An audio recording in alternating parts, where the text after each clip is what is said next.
Good morning. On today's episode of Building with Sterling, brought to you by Second Growth Homes, we're going to be installing purlins and clear polycarbonate plastic sheeting onto this small deck roof that we're building here onto a 20 by 30 cabin built to our own design. If you'd like to see a video of me framing this roof, please click on the link below. It's another Building with Sterling video, and we're going to go ahead and get started. So purlins are the pieces of wood that run across the rafters. We're going to put ours on a 2-foot spacing, I think with different kinds of plastic in different areas, localities, and stuff. That purlin spacing may change a little bit, but we put them at 2 feet. Seems to work just fine here. So we're going to put the purlins on. In my case, they are 1 by 4 Sitka spruce, and we're going to be fastening them down with 2 large 3.5-inch screws. So the main important thing about purlins is that you fasten them very well to the rafters. I would suggest just going bigger than you imagine. All the sheeting is screwed down to the purlins, and the connection from the purlins to the rafter, those fasteners are the only thing that keep the roof from tearing off of the framing. So it's very often that I find that that's actually the weakest point. The sheeting is well screwed down and your framing is strong, but the nails that you shot into those purlins, there's not that many of them over the roof, and they're not big enough. So in this case, we're going to use these big screws, and they're never going to come off. That'll be great. So we're going to go ahead and just get started here. Let's see, bring it down a little bit. Okay. So the first thing we're going to do is measure for the purlins. I'm going to have them overhang about, let's see, I'm going to go a full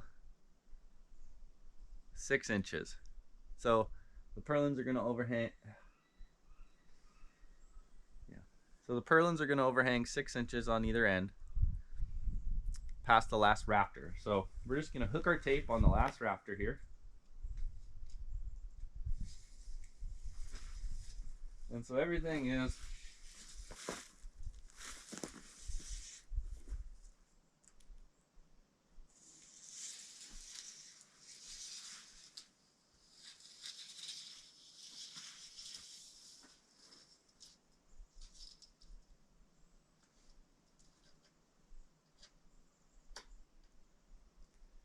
so 16 foot 7.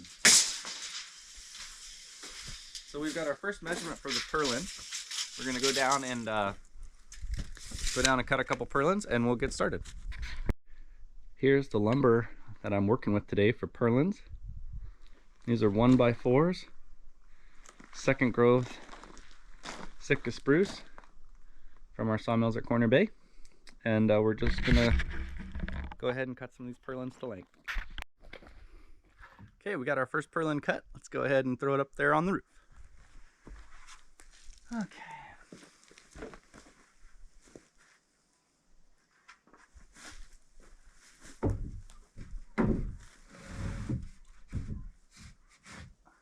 Oh, it's nice. The low pitch roof, it just sits up there. So let's bring this camera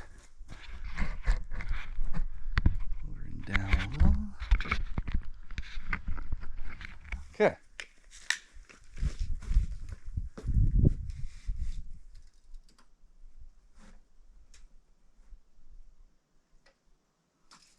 So the first purlin is real easy to put on.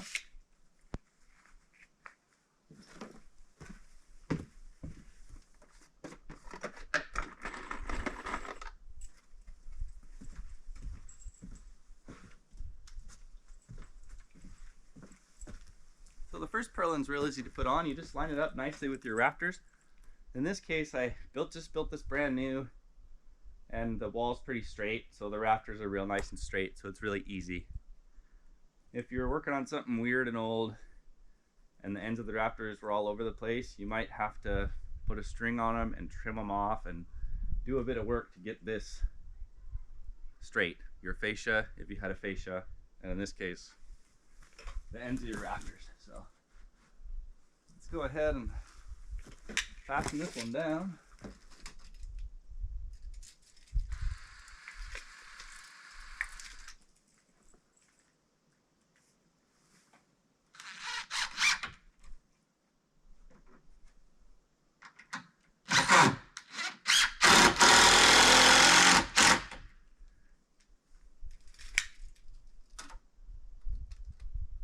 There.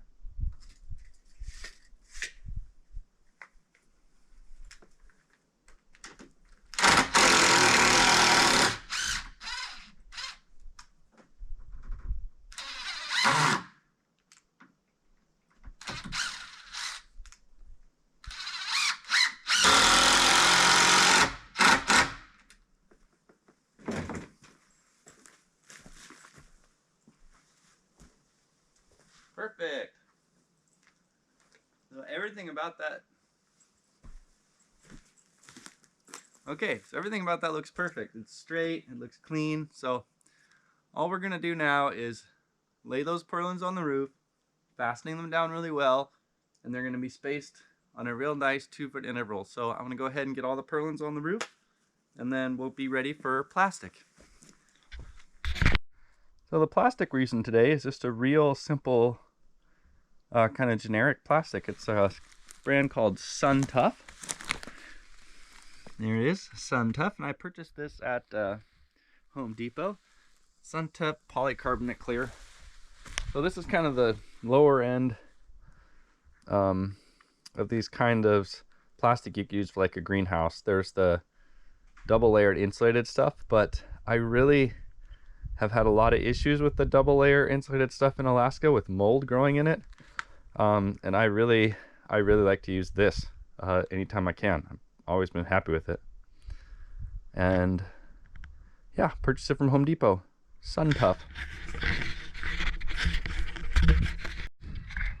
All right, I've got my first 2 runs of purlins on. I've got all the purlins cut. So I just thought I'd show you one more thing real quick. So 2 things with purlins are, number 1, fasten them very, very well to the rafters. And then number 2 is, just like basically everything when you're building, you want to stagger the butt joints. So in this case, I've got a long one and then a short one. So I ran a long board that way, it butts right there, a short one on the end, and I came a long way with the other one from the other end, and the short one. Then I'm actually just going to replicate that all the way to the top to make it really simple. So our first purlin's on. Everything's looking great. I'm going to get the rest of these down, and we will get ready for plastic. Please remember to like and subscribe if you'd like to see more of these videos. We build lots of small homes every year, so we'll go through every single aspect of building a small home, and I'll show you how I do it. Thank you so much. Here's a view of it from the top. Got all my purlins installed now, and we're ready for plastic. So everything's fastened very well. Everything's nice and straight. It's just gonna be a real nice clean job here. So I'm gonna take a short break, and we will go ahead and install the clear polycarbonate plastic onto this roof today, this deck roof. Okay, so here I'm getting set up to install polycarbonate clear panels onto this roof. This is the same process if you're installing metal roofing, like a delta rib metal roofing, and I'll show you how we do this. So the important part of installing this, oh, it looks great, isn't it? The important part of installing metal roofing or clear plastic roofing is that when you come under here, this edge needs to be straight and needs to be parallel to this without having these steps in it. So what that means is, it's not that when you install this stuff, it's not that this edge needs to be perfectly square with your building. If your building is perfectly square, this will be perfect, which is great. But more often than not, the buildings that I build, you're better off doing it this way. So instead of just setting this square, throwing our first panel on and going for it, and then probably ending up maybe perfect, maybe with a little step. But my dad likes to do it, and this works really well, is you get 2 panels down on the roof. Normally we're using metal, so we'd actually stitch these 2 panels together to make one big panel. And then I'll try to show you why you do that here. So move this a little bit out of here. Let's go this way. So here we are. The panels are a little bit out of square. Okay, you can see how that that step is. So let's see. Oh, it's actually really bad. So what you want to do is make sure, slide it down a couple times, make sure that it's really lined up well on here, because we're not going to use the stitch screws. And then look at that. Oh God, right? So what you do is you move these 2 panels over. I heard you tape it.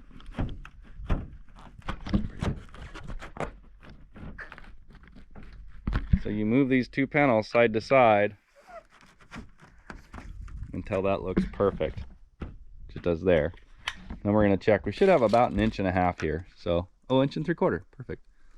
So we've got 1 3/4 over here on the right side, and whoa, I'm good. And on this over here is exactly 1 3/4. So it really works well if you take 2 pieces of delta rib metal or this plastic, you screw them together, or in this case I just made sure they were lined up, and then you just get this edge perfect with the fascia.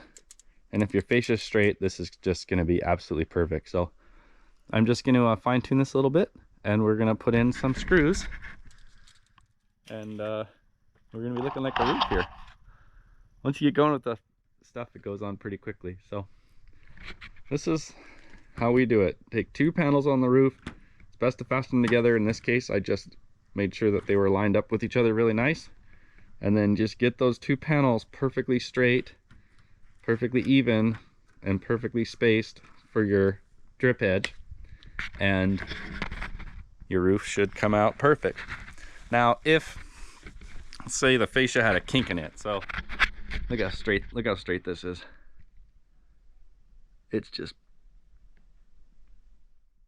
you can't even see them, it's so straight, it's perfect. But so let's say we were coming along here and there's a kink in the middle of the fascia. Well, you know, your metal's going to go straight, and then when you get to the middle, it's going to want to keep going off that way, and you're going to have to make it change. And that's not ideal, but it is happen a lot.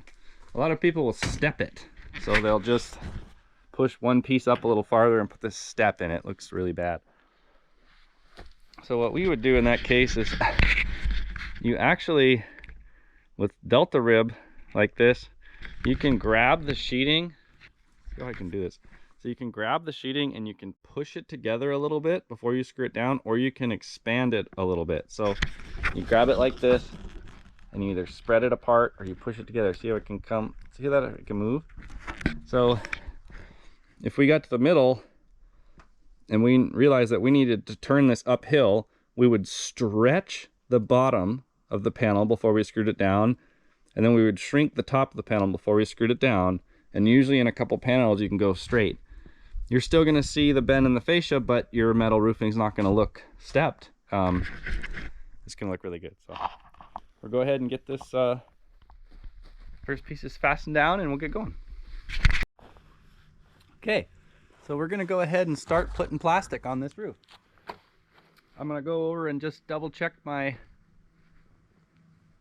squareness, that the drip edge of my sheets is perfectly straight and perfectly parallel to the first.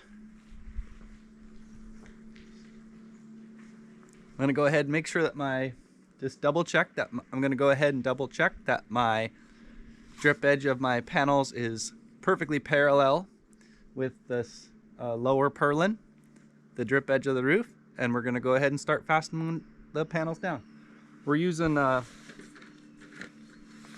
roof and screw. It's the screws with the rubber washers underneath them. Let's go ahead and get started.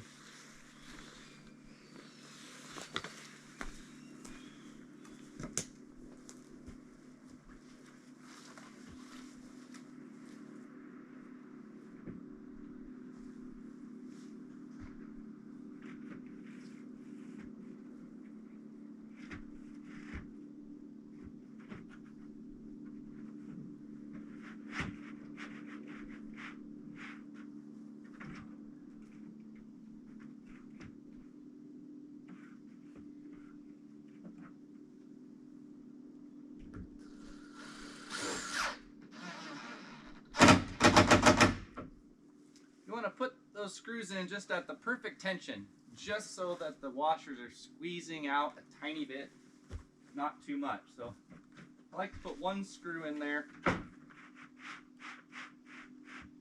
sure I got this straight.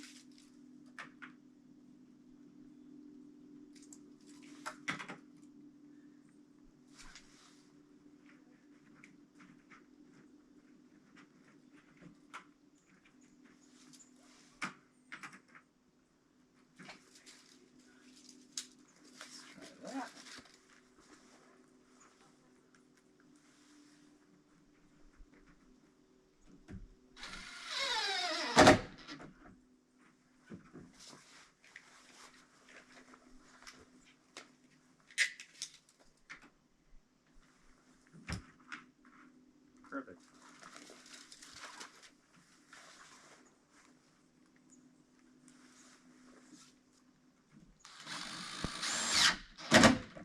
So I'll just say it one more time. The way you can adjust this line, if you're working on a house that's not straight for whatever reason, hopefully you're not, but if you had to, you can squeeze the panel a little bit or stretch the panel a little bit at the top and the bottom, and that will adjust your line to follow the roof. So this looks great. I'm going to go ahead and hop up there,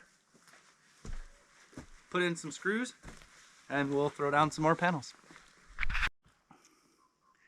All right, well, past the halfway point installing panels. It's going perfect. My drip hedge has been exactly 1 3/4 inch. I've had no issues, just perfect. So I just wanted to say here that everything that I show you that I do is something that I have done over and over and over again, and it works really well for me.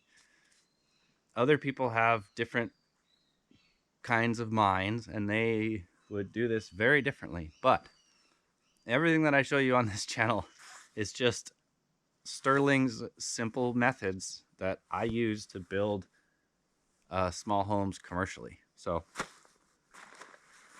it works. Looks great. So just gonna keep hammering away at it, get this plastic on all the way to the end, and I'll give you a little overview of how she looks all wrapped up. Okay, here I have the roof complete behind me. I'm super pleased with the job. Everything about it just went great. I'm really pleased with it. Sometimes it's the small projects that end up giving you the most joy. So this one really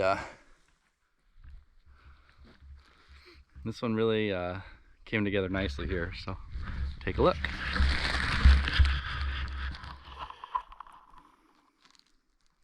Here's the finished product. Just an absolutely beautiful back deck roof.